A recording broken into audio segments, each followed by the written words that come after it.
ঢাকা আইনজীবী সমিতি নির্বাচনে ২৩টি পদে সবকটিতে জয় পেয়েছে বিএনপি সমর্থক আইনজীবীদের প্যানেল। শুক্রবার মধ্যরাতে নির্বাচনের ফলাফল ঘোষণা করেন প্রধান নির্বাচন কমিশনার মোহাম্মদ বোরহানউদ্দিন। সমিতি ২০২৬-২৭ মেয়াদের সভাপতি নির্বাচিত হয়েছেন বাংলাদেশ জাতীয়তাবাদী আইনজীবী ঐক্য প্যানেলের মোহাম্মদ আনোয়ার জাহিদ ভূঁইয়া আর নতুন সাধারণ সম্পাদক মোহাম্মদ আবুল কালাম খান। নির্বাচনে ২৩টি পদে প্রার্থী ছিলেন ৫৫ জন। তাদের মধ্যে ২৩ জন করে ৪৬ জন প্রার্থী বিএনপি ও জামাত সমর্থিত প্যানেলের ও বাকি ৯ জন ছিলেন স্বতন্ত্র। ২৪-এর অভ্যুত্থানে রাজনৈতিক পট পরিবর্তনের পর এটি ছিল ঢাকা বারের প্রথম নির্বাচন।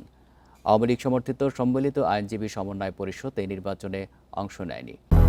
২০০-র বেশি সার্ভিস ও ফিচারে লেনদেনের সব বিকাশ অ্যাপে সম্ভব। বুধ ও বৃহস্পতিবার ২ দিন ভোট গ্রহণ হয়। ঢাকা বারের মোট ২০,৭৮৫ ভোটারের মধ্যে ভোট দেন ৭,০৬৯ জন সদস্য।